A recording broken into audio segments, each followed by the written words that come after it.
Donc,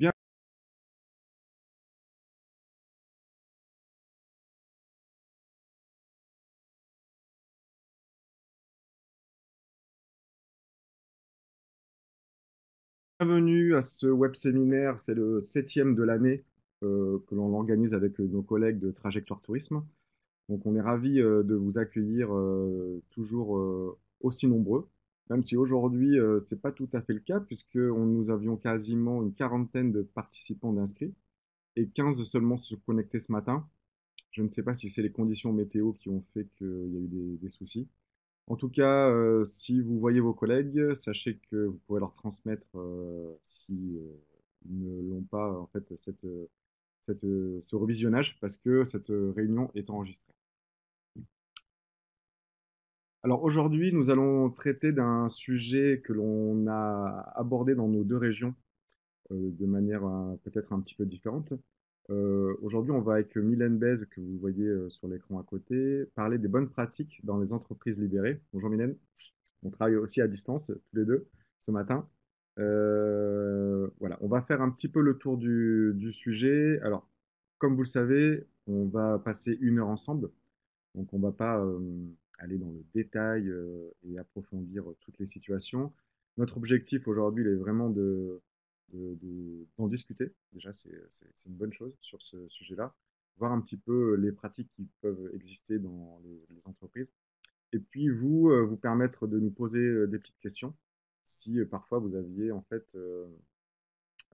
des questions ou si ces questions vous intriguent ou si vous avez des choses, envie de mettre des choses en place. Alors, avant d'aller un tout petit peu plus loin, je vais vous poser une première petite question.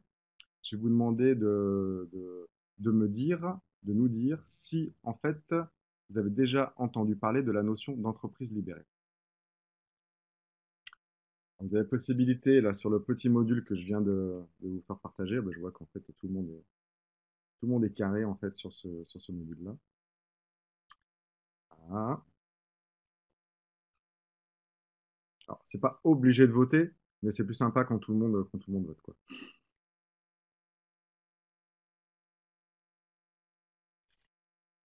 Ça semble assez mitigé, Mylène, tu vois, donc on a la possibilité enfin, il faut vraiment qu'on reste sur les fondamentaux, et puis ensuite, on verra si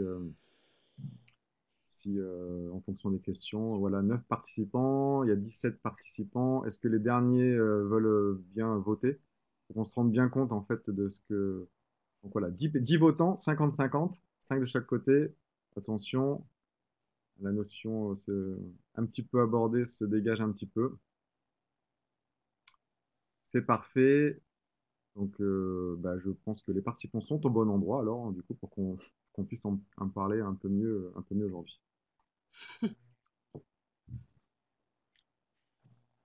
Allez, on continue.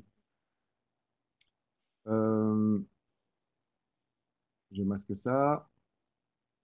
Comme vous le savez, mais en fait, ça arrive un petit peu trop tard, ma présentation, vous avez la possibilité, en fait, de nous poser des questions dans le petit chat de conversation qui est juste en bas. Et en fait, grâce à celui-ci, moi, je vais pouvoir, en fait, collecter les questions que vous posez et les reproposer à Mylène à la fin à la fin du web séminaire. Donc, avec nos collègues de Trajectoire Tourisme, on a pensé à pas mal de sujets sur, pour vous, hein, sur la fonction un peu RH. Parce qu'en fait, on s'est rendu compte, et vous aussi, que il y a eu beaucoup de changements ces derniers temps dans nos structures, dans les offices de tourisme, notamment des structures un peu plus importantes, suite à des fusions, la gestion d'équipes en multisite. Donc, on vous a proposé une série de web séminaires que vous avez suivi, je pense, euh, pour la plupart d'entre vous, sur les outils, enfin, les outils pour travailler à distance, sur les nouveaux modes d'organisation possibles, sur le télétravail. On a vu pas mal de petites choses là-dessus. Aujourd'hui, c'est dans la même série. En fait, on veut parler d'une façon de voir en fait comment il est possible dans nos nouvelles organisations de considérer l'entreprise pour pouvoir aborder en fait la notion de l'entreprise dite libérée. Alors je vous ai préparé également une série de liens qui vous permettront en fait de revoir un petit peu tout ce qu'on a vu. depuis une rencontre réseau qu'on avait organisée en fin d'année 2017 avec à la Mona sur les cadres intermédiaires et les nouveaux modes d'organisation, où toutes ces notions un petit peu de GRH sont arrivées. Voilà. Donc ça peut être aussi intéressant de voir un peu cet article.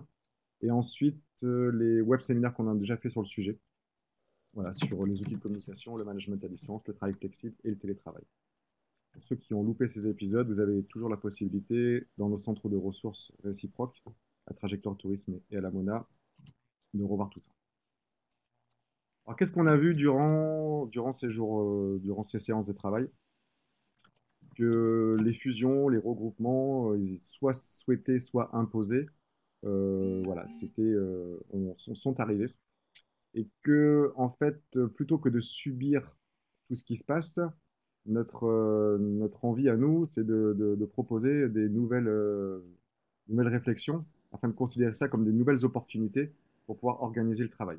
Aujourd'hui, les habitudes des consommateurs ont évolué, les changements, le digital est arrivé, c'est ce qui avait introduit pas mal de formations, nous, sur le numérique, mais également chez les propres salariés. Les jeunes, les nouvelles générations arrivent, voilà. Tout bouge un petit peu dans tous les sens. Donc nous, c'était vraiment notre volonté en fait de voir un petit peu comment tout ça arrive. Avant de laisser la parole à Mylène, je voudrais qu'on s'inspire de avec deux, trois citations. Une d'Albert Einstein.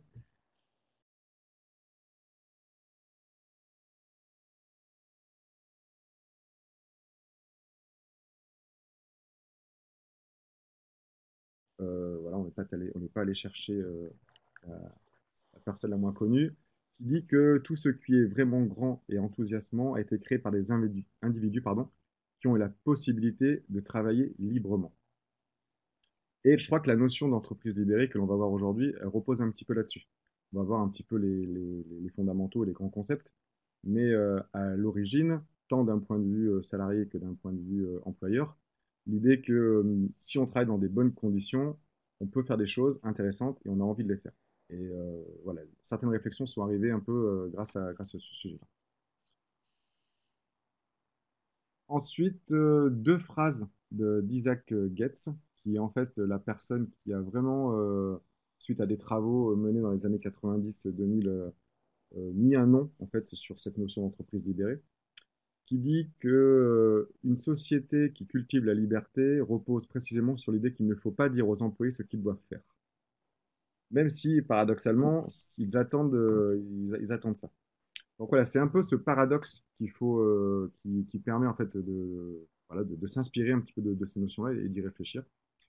Et il dit également une chose qui est intéressante. euh, il a également éliminé le département des ressources humaines parce que, explique-t-il, les humains ne sont pas des ressources, mais ce sont des gens. Et je crois que là, c'est aussi un truc très important à considérer. On parle de formation en RH, on parle de... Voilà. Aujourd'hui, dans le secteur qui est le nôtre, tourisme, est-ce qu'on ne pourrait pas essayer d'imaginer, ça c'est ma conviction, un autre terme que les ressources humaines, dans un monde voilà, où, où on aurait peut-être la possibilité, selon moi, d'imaginer un autre terme, les richesses humaines dans nos structures, par exemple, puisque tout notre travail repose sur les gens qui le font, à l'accueil ou en back-office. Voilà, essayer de vraiment considérer ça autrement. Et je pense que ça introduit également quelques notions importantes.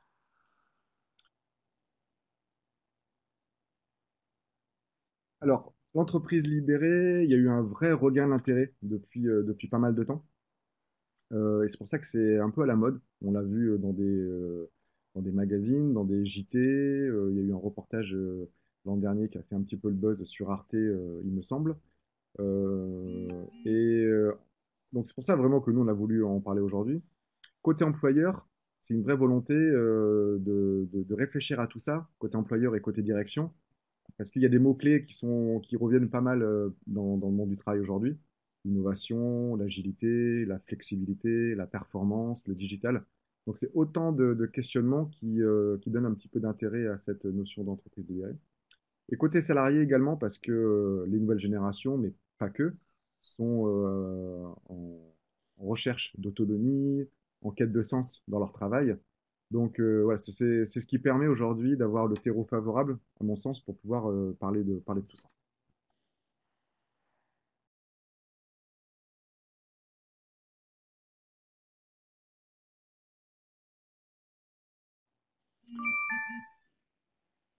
Mais en revanche, l'entreprise libérée, c'est un débat assez clivant.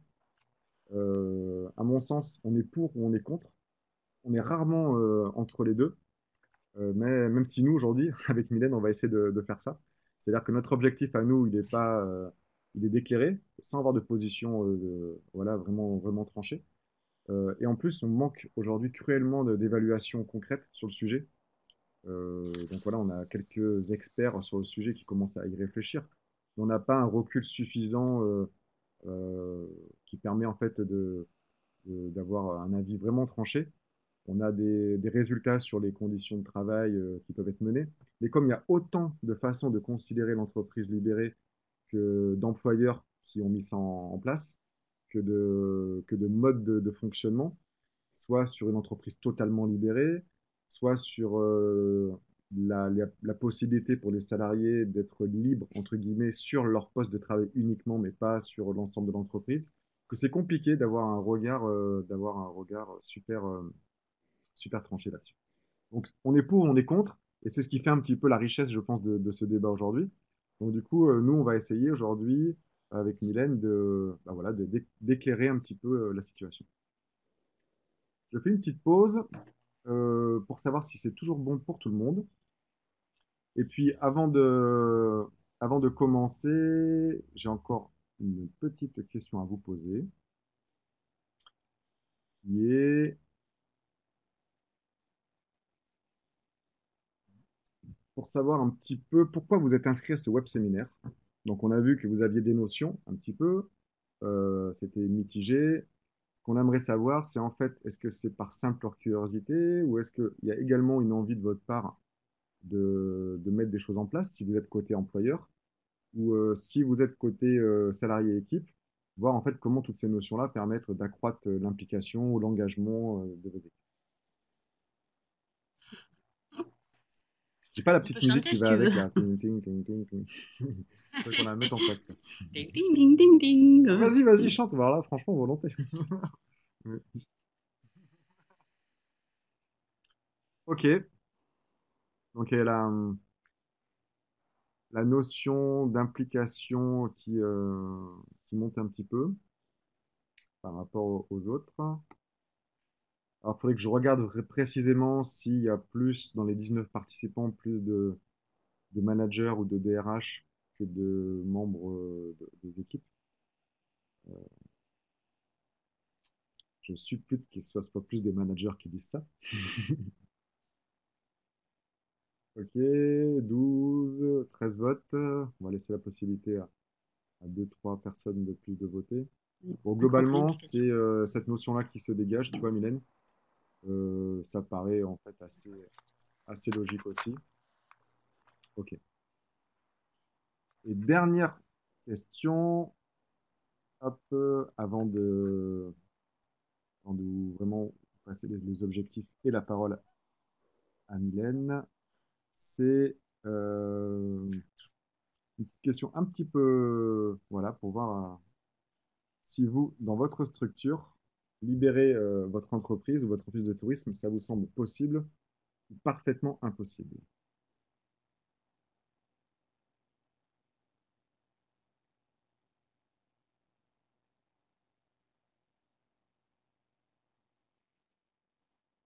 Peut-être qu'ils vont changer Ah ouais, d'avis quand après même, le c'est bien. websem.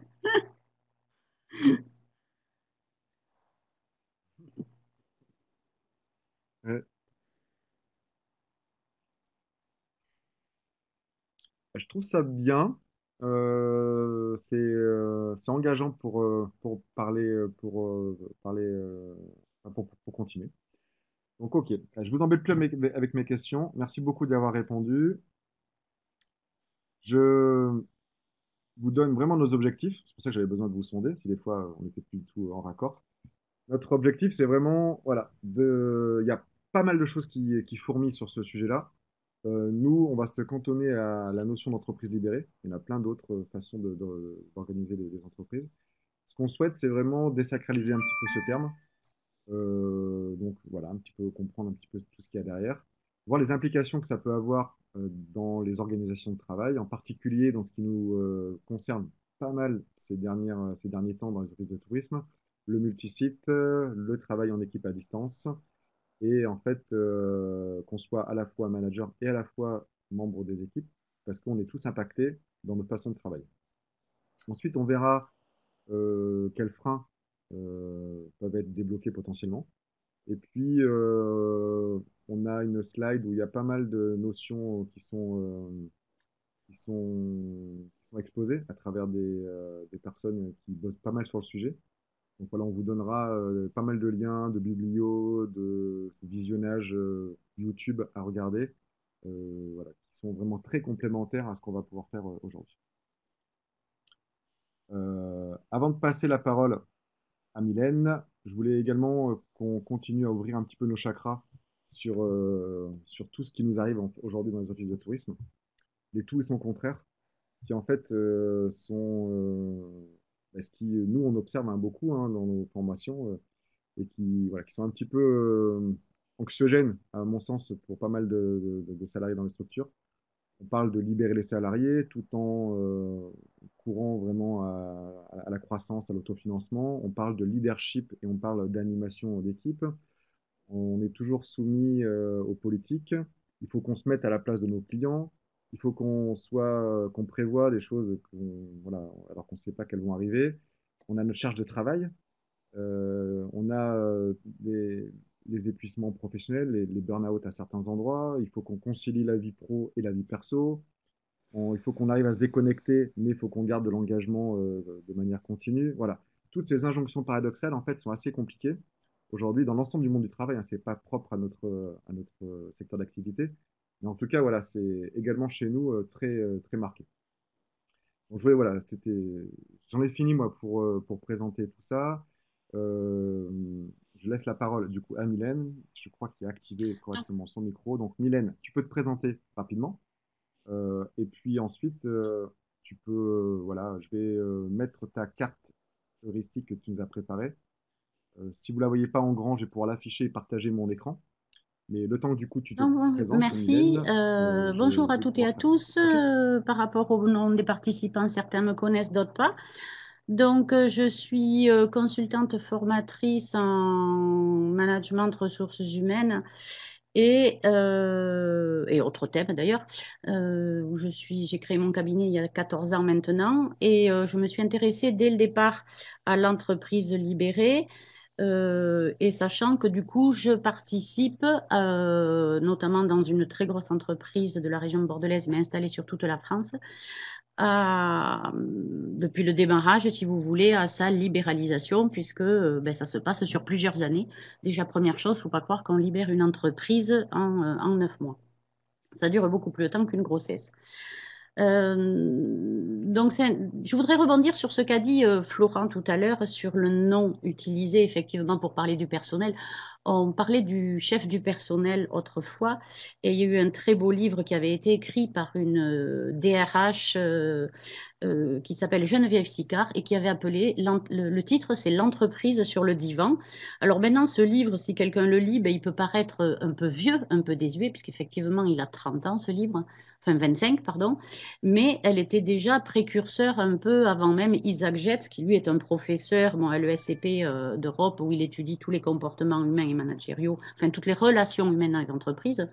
Et donc, cette DRH était scandalisée qu'on était passé du chef du personnel à directeur des ressources humaines, en expliquant que les ressources, c'est comme une mine, quoi. On exploite, et on dit bien l'exploitation, puis après, ben, on jette un peu comme une chaussette. Et le mot personne, parce que dans personnel, il y a le mot la personne, avait totalement disparu. Et que c'était déjà un signe. En même temps, tout a suivi. C'était le moment aussi, les premières années 2000, ouais, c'est 2000, je crois, le tout début des normes ISO, où tout le monde s'est emballé là-dedans. C'était peut-être nécessaire à ce moment-là. Il n'empêche que ça a étouffé les entreprises. Ça a mis des carcans, donc comme tout, c'est-à-dire que quand on adopte un modèle, ben c'est au bout de 10 ans qu'on commence à se rendre compte des conséquences et on a éteint petit à petit la, j'ai envie de dire la volonté des gens de s'investir parce que de toute façon la procédure est décrite, je dois faire comme ça. Si j'ai une idée qu'on pourrait faire autrement parce que ça pourrait être amélioré, parce que le cabinet conseil qui nous a décrit la procédure, ben, c'est pas top, ils connaissaient pas vraiment notre métier, ben, ils sont pas écoutés, la procédure c'est comme ça. Donc c'est vrai qu'on quand je vois d'ailleurs dans votre, comment ça s'appelle là, dans tes questionnaires, Florent, pour quelles raisons vous vous intéressez au thème? Eh ben, pour remotiver des salariés. Il est clair qu'il y a une démotivation générale, elle n'est pas due à vous, il y a une démotivation, on peut dire, générale, une espèce de vague de fond qui se passe dans la société où on n'a plus la prise en considération en tant que tel, en tant qu'humain, en tant qu'apporteur de solutions. Donc il y a des structures qui ont décidé de casser ça et de libérer leur entreprise. Donc oui, Florent a raison, il y a différents modes de libéralisation, mais et certaines entreprises sont parfois allées plus loin finalement qu'elles n'auraient voulu et remettent en place des choses qu'elles avaient précédemment. Donc chacun doit tester un peu sa propre formule. Moi, je suis là pour vous donner, si vous voulez, les objectifs, mais je ne reviendrai pas parce que Florent l'a déjà dit, mais en tout cas les principes et les fondements pour réussir. Et après, ben, si ça vous intéresse, voilà, on sera à votre disposition pour répondre aux questions ou aller plus loin dans la connaissance de tout ça. Donc les principes, c'est effectivement donner de l'autonomie. Alors le mot auto, il va revenir souvent, c'est s'autogérer, être autonome, s'autocontrôler. Alors ça peut faire peur à certains en disant mais comment ça veut dire qu'il n'y a plus de hiérarchie? Non, le principe de base dans une entreprise libérée, il n'y a plus de notion hiérarchique. Le premier obstacle de toute façon à une entreprise libérée, c'est un codir. Si déjà vous gardez une notion de codir, ça ne peut pas fonctionner. Mais ça va être des supports qui vont être là pour aider les gens et il n'y a pas de poids hiérarchique.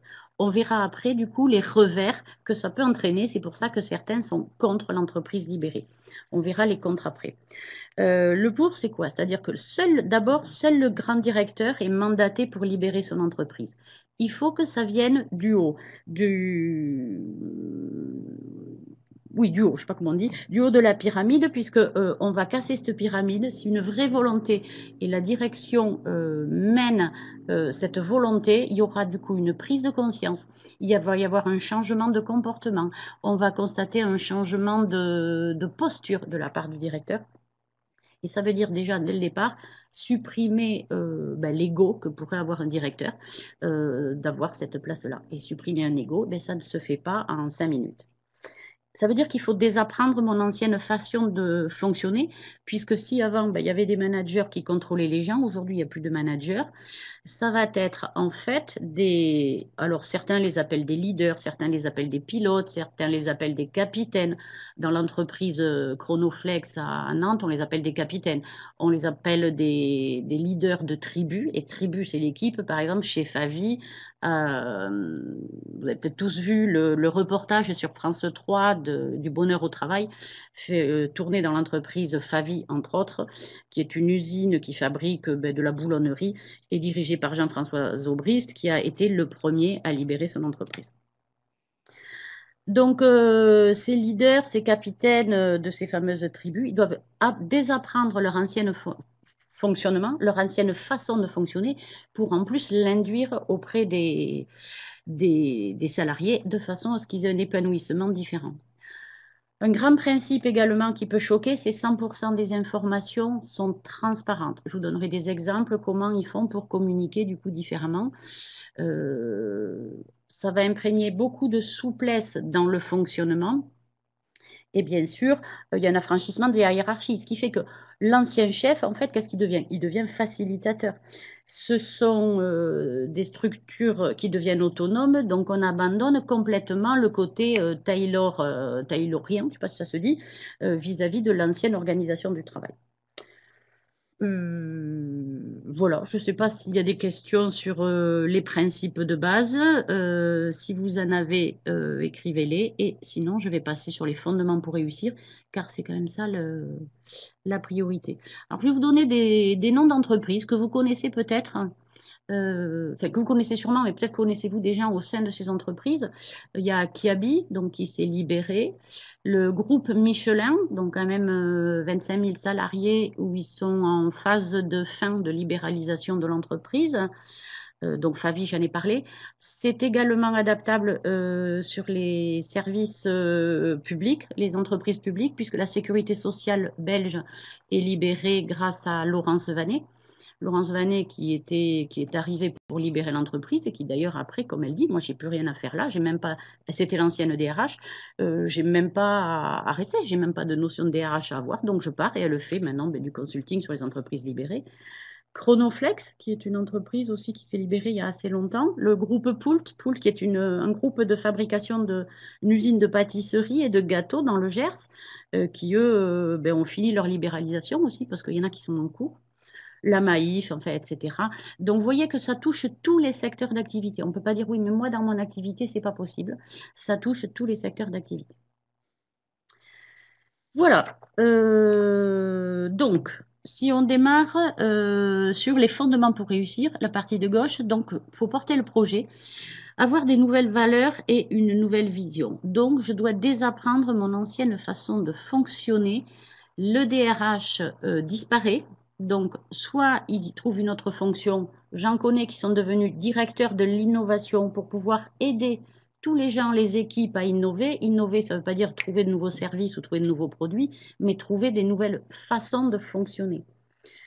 Le directeur général, en portant le projet, il doit créer de l'espace en renonçant à son autorité hiérarchique et en renonçant au CODIR, etc. Ça veut dire qu'il faut aussi trouver des places pour tous les anciens directeurs, mais il doit créer de nouveaux modes opératoires, pas tout seul, toujours en collaboration, pour, euh, pour que les gens trouvent des endroits, si vous voulez, pour déployer de nouveaux talents. Il ne pourra prendre une décision, pareil, ça s'applique à lui aussi, qu'après les sollicitations d'avis. Donc, sollicitation d'avis, c'est quelque chose qui est instauré. Ça, c'est une des bases de l'entreprise libérée, c'est-à-dire qu'il y a des règles dans les entreprises libérées.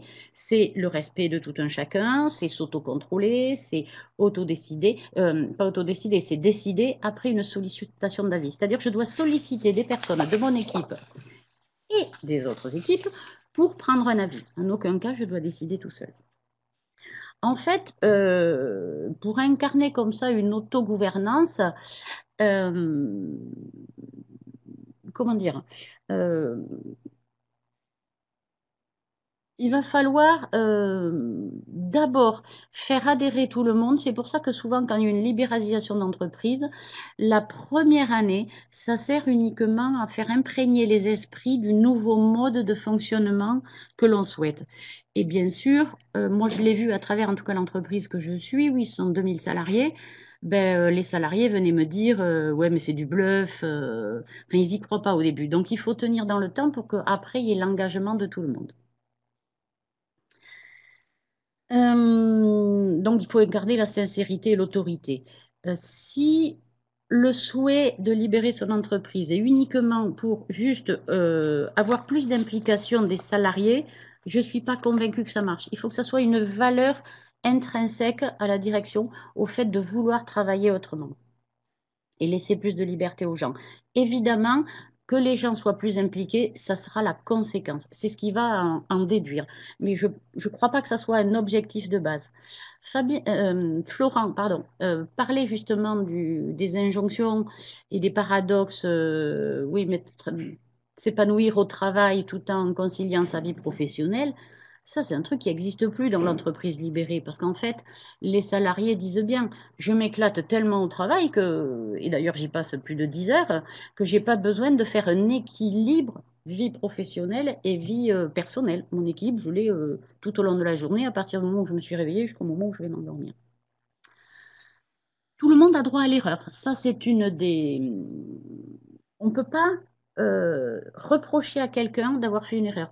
On ne peut pas donner un avertissement à quelqu'un parce qu'il a fait une erreur. L'avertissement éventuellement qu'il aura et le rejet de l'équipe, c'est parce qu'il aura fait quelque chose, par exemple, il aura décidé quelque chose sans demander l'avis aux autres.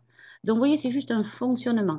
Mais après, tout le monde a le droit de se tromper à condition qu'on mette ben, les ressources en face, en collaboratif, dire ben, comment c'est arrivé, comment on va faire pour que ça ne se reproduise plus, où a été la faille, etc. Il faut qu'il y ait une notion de construction. Donc, j'ai dit encourager l'initiative, le chef devient facilitateur. Donc, le chef, en fait, il va être là pour dire, ben, toi, qu'est-ce que tu mettrais en place? Si tu as besoin de ressources, quelles ressources? Comment peux-tu faire? Il va essayer de concilier les besoins des différents membres des équipes. Quand des fois il n'y a pas de...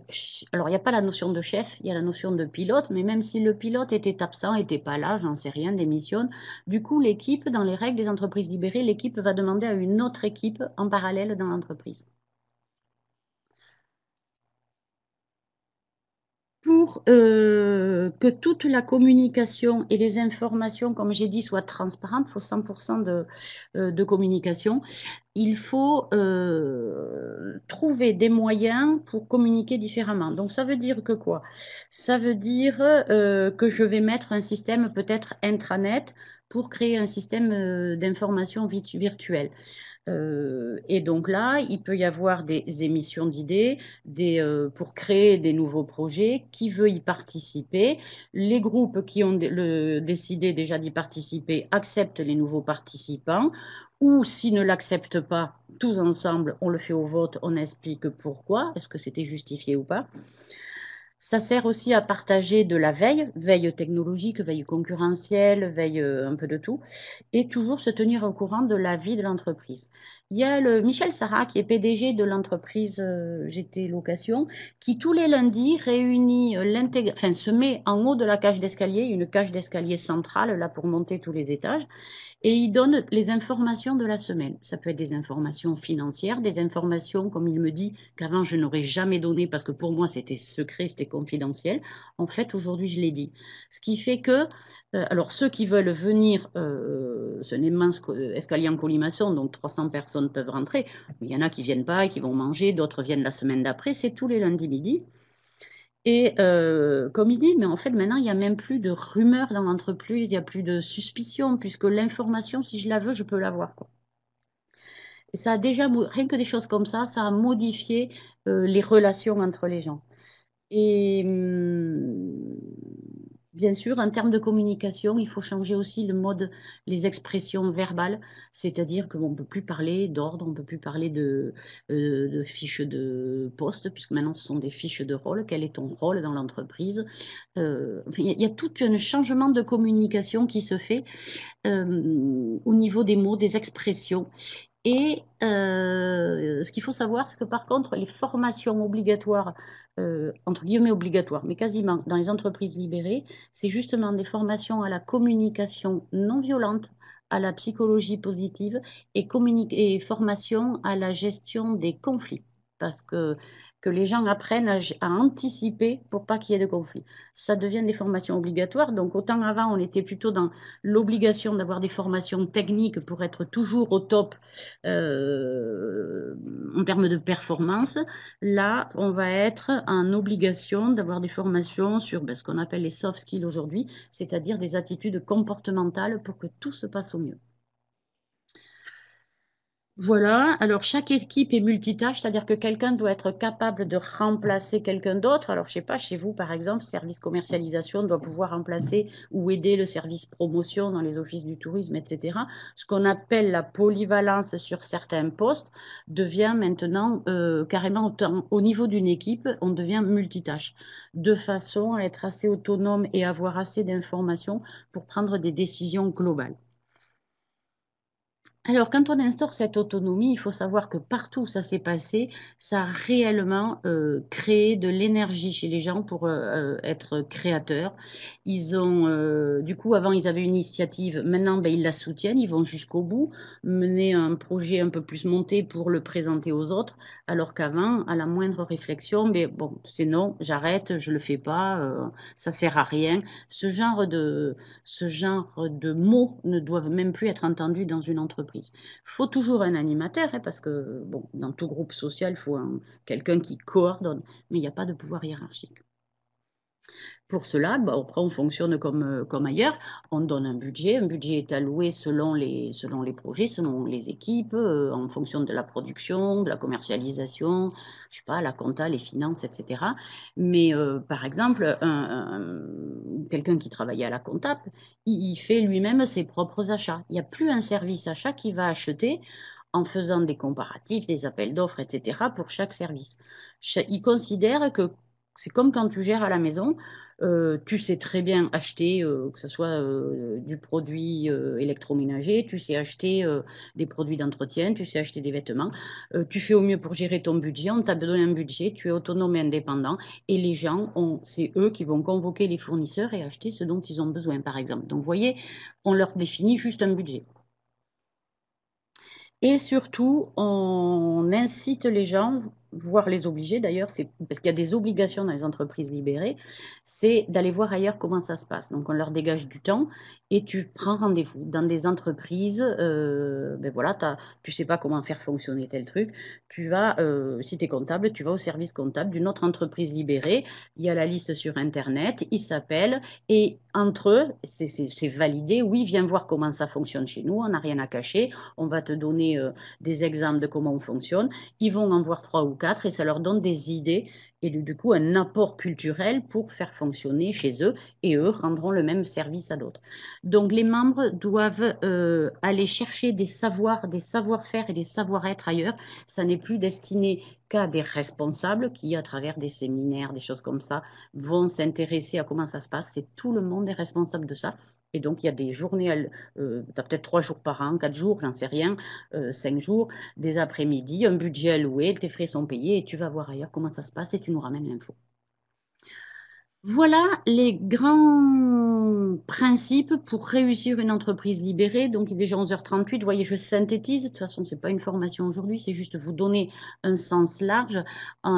Et donc, je résume bien, mais ça ne vient pas de moi, bien sûr. Ça vient d'Isaac Getz, l'encadrement. On ne Bon, rend pas l'encadrement inutile, mais on oui, change et la il faut me laisser fonction le temps de me d'encadre. reconnecter par rapport au partage d'écran et tout. Donc, Voilà, je suis là, Florent, ne t'inquiète pas, tout va bien. On t'entend et on a. il y a quelqu'un? On m'entend? Bien suivi. Ouais, merci Mylène. Il y avait une petite Coucou! Moi, je question. n'ai plus aucun son. Alors, juste par rapport peut-être à deux, trois incompréhensions qu'il y a pu y avoir sur Est-ce l'intitulé que vous... Ah, peut-être on m'entend, d'accord, on me du websem. dit... On parlait bien de travail Y-a-t-il des multisite et des questions? bonnes pratiques dans les entreprises libérées. Florent, es-tu Alors, là? il y a eu peut-être un ou deux malentendus. À mon sens, en fait, c'en est pas un, puisque on a une série de web séminaires sur le multisite. Les entreprises libérées, elles peuvent très bien se mettre en place dans des entreprises où il y a plusieurs sites à gérer. Donc, en fait, c'est un exemple, un zoom et un éclairage en particulier sur une notion dans l'organisation du travail sur l'entreprise libérée. Donc, avoir toutes ces notions là et passer du temps à y réfléchir, c'est pas, c'est une pierre de plus à l'édifice.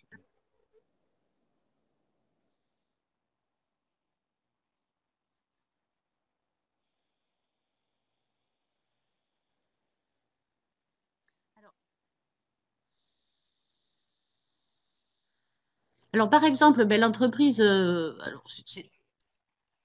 hmm. L'entreprise ben, avec laquelle je travaille, ce groupe de 2000 personnes, ben, ils sont multisites puisqu'ils ont une quarantaine de sites sur l'Hexagone, parce qu'ils sont quand même qu'en France. Euh, ça n'est plus un peu, enfin, le multisite ne devient plus un souci puisque, alors Par contre, ce ne sont pas des sites comme vous, des offices, où il peut y avoir un site où il peut y avoir qu'une ou deux personnes. L'autre site, effectivement, le plus petit, il y aura au moins 60 ou 70 personnes. Donc, le fonctionnement lui-même dans ce site-là, la base, c'est toujours pareil, de l'autonomie, de l'autogérance, de l'autocontrôle, partager ma vision, partager. Alors, par contre, tout est affiché, tous les résultats de tout le monde sont affichés, le partage des informations ben, grâce aux technologies de maintenant, ben voilà, des web séminaires, des conf calls, les déplacements de Tout à fait. visu. Il y avait une question un peu, Comment vous dire, j'avais une c'est le question un petit principe peu de plus fonctionnement dans compliquée, une en entreprise effet, par libérée. rapport C'est aux pas le contraintes principe qu'on soit réglementaires, multisite ou pas multisite. C'est ça qu'il qui faut dit bien que intégrer. comment fait-on Enfin, pour je ne sais libérer pas si je me fais l'entreprise bien quand comprendre. on est en EPIC, alors qu'on a une obligation réglementaire, par exemple, d'avoir un CODIR? Est-ce que tu as un avis là-dessus?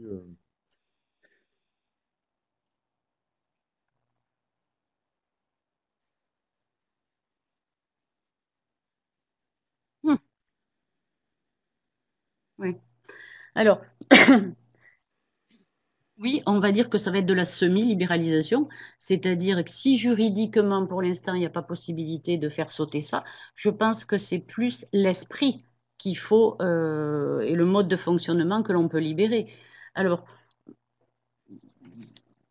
le CODIR, il peut être là également pour quand même uniquement synthétiser peut-être l'avis des gens. Ils peuvent avoir fait des sollicitations d'avis avant de décider quelque chose. On peut fonctionner, même si c'est eux qui vont dire, signer, valider, etc. Euh, Codir ou pas codir, je vous donne un exemple sur le recrutement. Dans les entreprises libérées, avant, ben, c'est le responsable de service qui émet son besoin. Soit c'est une très grosse structure, il transmet au service RH, qui va recevoir des CV, des candidatures, trier, les renvoyer vers le chef de service, qui après va recevoir un entretien avec quelqu'un du service RH. Ou alors, c'est tout simplement, si c'est une toute petite structure, c'est la direction qui reçoit. Là, c'est fini tout ça. Par exemple, un recrutement, il est fait par les collègues de travail. Il n'y a pas un responsable qui va recruter. C'est un groupe qui va recevoir les individus et collectivement, ils vont dire, ils vont présenter l'entreprise, poser des questions aux différents candidats et choisir le candidat qui viendra travailler dans votre équipe. Donc, si par exemple, ça, vous souhaitez le mettre en place dans les offices du tourisme. Bah, codir ou pas codir, en limite, on s'en fout. Vous voyez ce que je veux dire? Je Oui. pense que ce qui risque d'être plus gênant, c'est vos procédures qualité sur certains points, il me semble. Ai-je répondu à la question de la personne? On peut libérer du temps aux personnes aussi en leur disant, ben, toi aussi, 5 jours ou 6 jours ou 2 jours, peu m'importe, va voir ailleurs comment ça se passe. Quand on a quelqu'un qui n'est pas motivé sur un poste de travail ou pas motivé suite à une réorganisation, parce que dans ces fusions, je le vois bien là avec toutes les formations que je fais dans les offices, il y a quand même des gens qui n'ont pas du tout passé la courbe de deuil. Ils sont certains encore dans la résistance parce que c'est un peu un monde qui s'écroule devant eux, quoi, de travailler en collaboratif avec d'autres. Mais souvent, c'est par méconnaissance également. On a beau leur dire, mais c'est pas la façon didactique qui fonctionne tout le temps.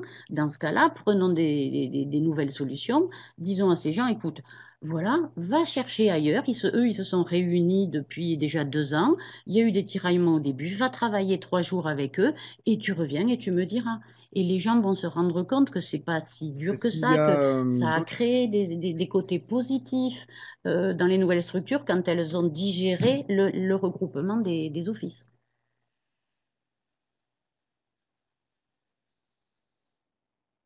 Ben voilà, Nathalie, pour le recrutement, on le fait déjà. Alors, vous le faites déjà, c'est eux qui recrutent ou c'est vous qui recrutez et après, vous leur laissez les 2 derniers candidats et ils choisissent celui qu'ils veulent.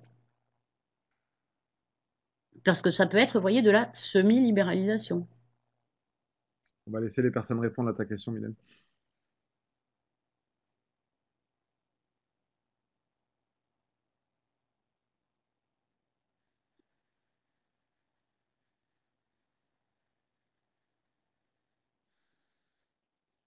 Oui.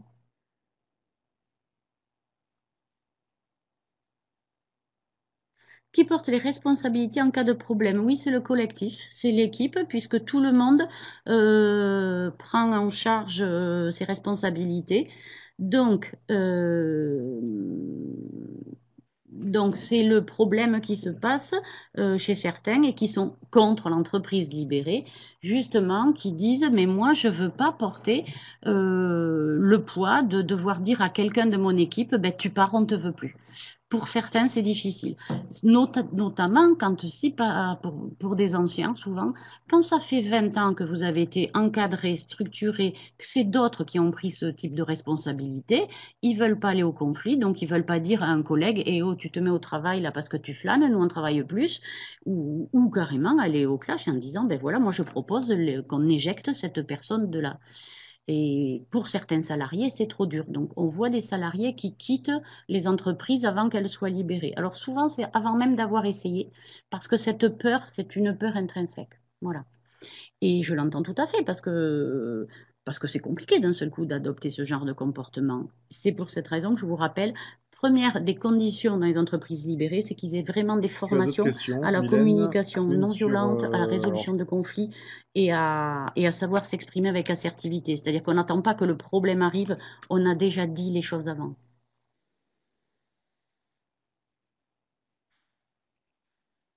Se passe Comment se passe la prise de décision lorsque l'équipe n'est pas unanime? L'équipe qui porte un même projet, je suppose, ça se passe à la majorité. Et soit les personnes, alors il y a différents cas. Il y a des entreprises où il faut que 100% des personnes soient d'accord. Moi, je trouve que c'est un peu compliqué, il n'y a pas trop de temps à perdre. Mais à la majorité, expliquer les pourquoi, les tenants, les aboutissants. Soit le reste des personnes se rallient parce qu'on ne peut pas rester comment on va dire, euh, quand on est contre, quoi. Je sais plus, je trouve plus mes mots. Ou soit elles ne se rallient pas et elles vont partir ou l'équipe va l'éjecter. Mais si c'est bien transparent, enfin bon, je sais pas de quoi on parle là, n'est pas unanime sur quoi, il me faudrait des détails. Je pourrais éventuellement aider. Mais voilà, le principe de la sollicitation d'avis est à la majorité. Quid des différences des salaires et des responsabilités partagées? Alors, dans beaucoup d'entreprises libérées, les salaires sont transparents. Il faut oser dire son salaire à l'autre. Il y a même des entreprises qui ont mis le paperboard à l'entrée où chaque personne est invitée. Invitée, personne n'est obligé. Est invitée à aller mettre son nom et en face son salaire. Donc, dans certaines entreprises, ça a été dur quand même. Mais bon, quand les premiers commencent à mettre leur salaire, ben mine de rien, les autres, ils se sentent un peu obligés d'aller le mettre parce que si je ne le mets pas, ça veut dire qu'il va y avoir suspicion. Et c'est simplement assumer à un moment donné, du coup, assumer, ben ouais, je gagne ça, j'en ai pas honte, voilà tout ce que je fais, voilà tout ce que j'apporte. Le salaire n'est plus fonction des, j'ai envie de dire, des responsabilités, enfin, il y a une très bonne n'est question pas de fonction d'une Stéphanie hiérarchie, aussi, parce mais que moi je vais fonction de poser la mienne, c'est vrai que c'est responsabilité, une très bonne oui. question, c'est Et pour rigoler. quand il y a une Sur le augmentation de fait salaire dans une que, entreprise libérée, elle est as-tu, décidée en Mylène, commun des avec toute exemples, toi, de l'équipe structures avec touristiques consultation. qui ont enclenché des choses sur la libéralisation de leur office?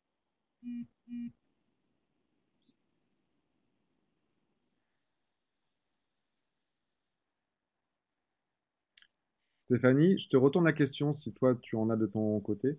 Pas forcément faire un Qui témoignage ont tout de suite, mais ça libéré, serait peut-être non, important pour qui ont un nos deux projet de réseaux le faire, oui. qu'on échange là-dessus, parce Oui. qu'en effet, bon, ça fait longtemps que je me pose cette question, et notamment pour préparer ce web séminaire. On a plutôt penché pour des exemples hors office de tourisme, parce que déjà on n'en connaissait pas. Mais peut-être qu'il y a des...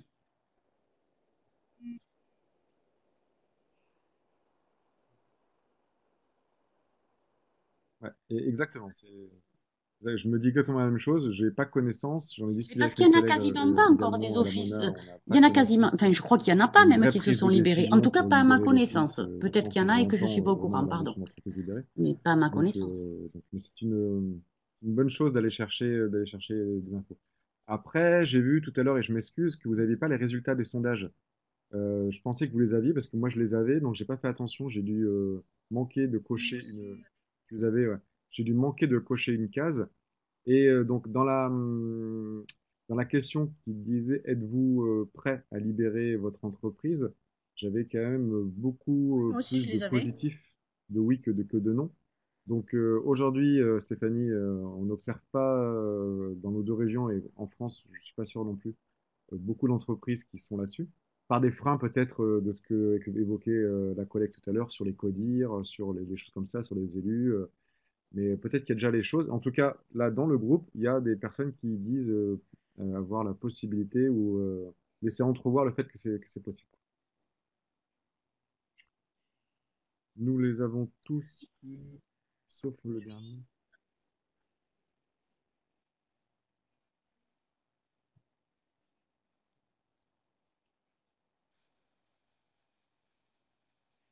Je pense qu'aujourd'hui, faut pas forcément, vu vos structures effectivement assujetties aux politiques, ce que j'entends, et que vous avez quand même quelques contraintes, je crois que le but serait pas de libérer totalement l'entreprise, mais faire de la libéralisation partielle va impliquer effectivement des salariés, à mon avis, plus dans la motivation et l'engagement. Et ça serait intéressant ben, que tout un groupe d'office de Je tourisme garde cette idée, merci Mylène. se On la garde regroupe, de qu'on crée côté. un Et, projet non, non, mais je suis tous entièrement d'accord, ensemble, hein, à il y a plusieurs, et que ça peut-être un soit une truc phase de test à sur faire et à plusieurs inventer. offices. Et Ça peut être un test.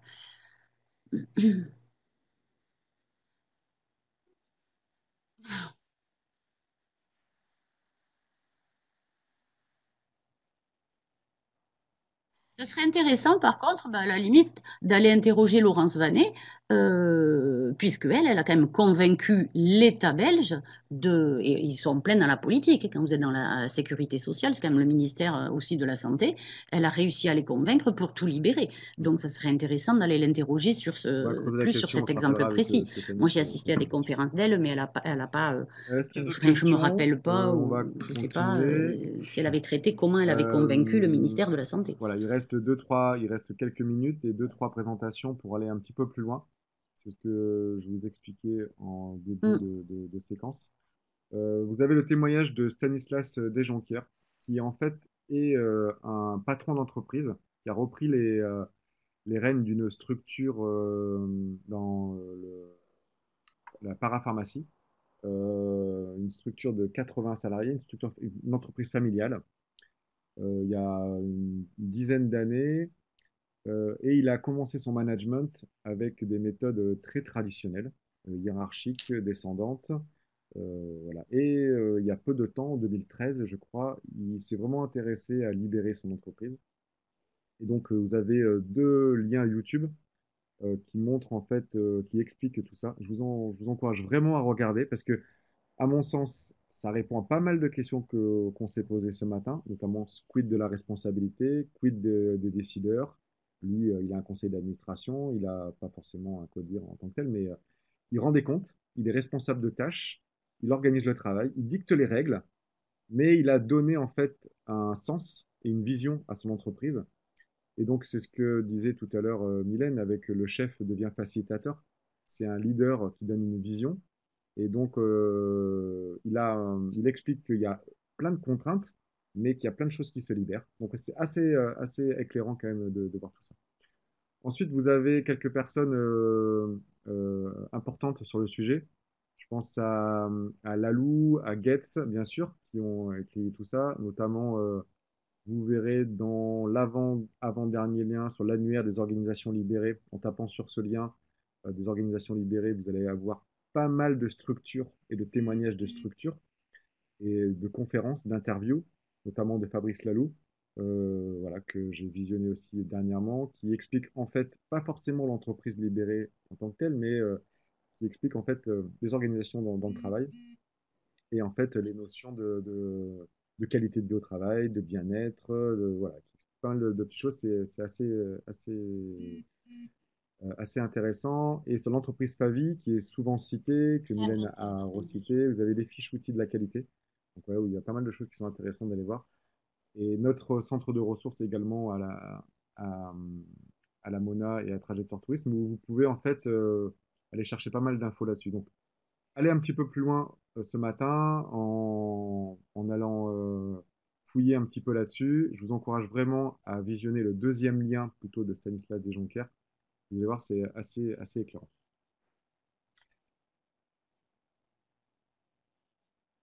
Alors, avant de finir, il y a la semaine prochaine une initiative importante qui est menée par l'ARACT.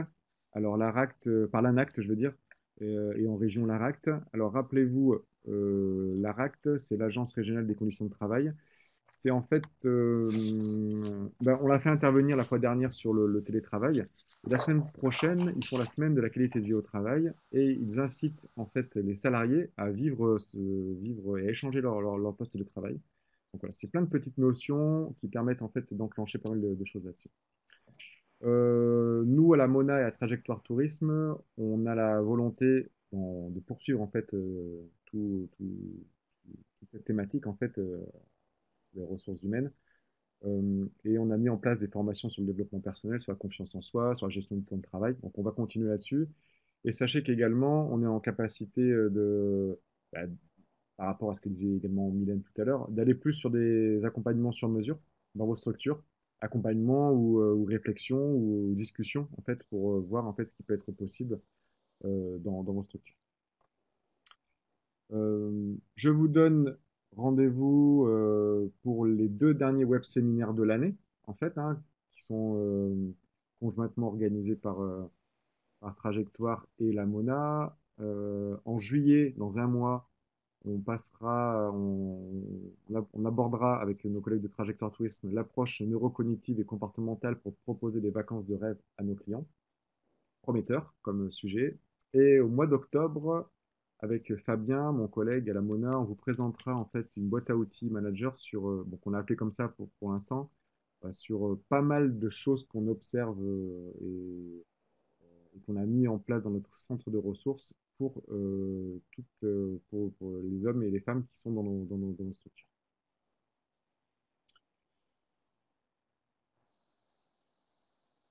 Donc moi, je mettais en fait 2 actions qui sont en fait complètement full chez nous en termes d'inscription. Donc c'est pour ça que du coup, j'ai pas mis les dates et tout, mais c'est vraiment sur des formations voilà, qui permettent de proposer en fait tout ça. Donc peut-être que certains d'entre vous sont inscrits sur tout ce qui est temps de travail et confiance en soi.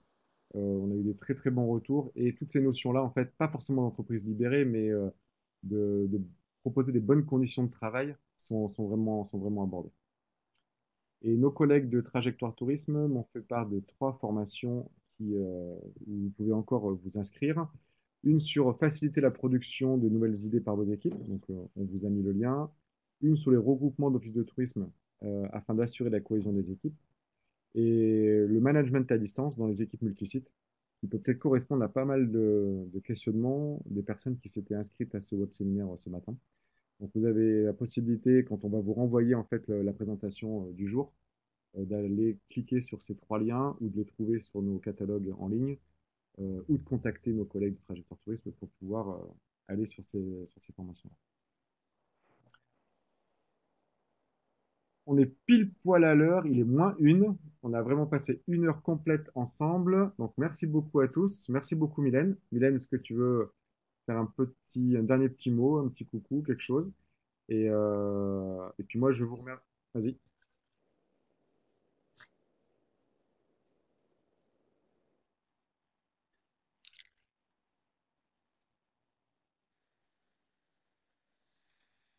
Oui, pendant que tu parlais, j'ai pensé à quelque chose. Vous voyez, là j'étais encore dans des offices la semaine dernière sur des formations management, mais euh, je pensais à une chose. À un moment donné, on peut repenser complètement. Ils ont le service commercialisation où les équipes vont aller voir des prestats touristiques. Il y a le service qualité qui va faire pour tout ce qui est les labellisations, les normes qualité, etc. Il y a un autre service qui va voir ça. En fait, dans le mode de libéralisation, ça pourrait être une idée. En fait, les gens ont telle liste de clients, entre guillemets, prestats, et ils s'occupent de tout pour ces gens-là. Vous voyez, en fait, ça serait un concept complètement différent plutôt que d'avoir Très bonne des idée, Mylène. C'est services. vrai que du coup, Alors peut-être que on mon peut la idée est garder. idiote, hein, Pourquoi mais pas imaginer je ne en sais pas fait si ça vaut pas notre le coup des fois fonctionnement à nous, de l'office de réfléchir tourisme, à un concept mais complètement c'est différent en peut-être test. Voilà, sur une ce, chose à ben, merci penser à en effet. tous, bon Je vous appétit et j'espère remercie à bientôt. à tout le monde. Je vous enverrai à tous le revisionnage et le lien et la présentation de ce web séminaire.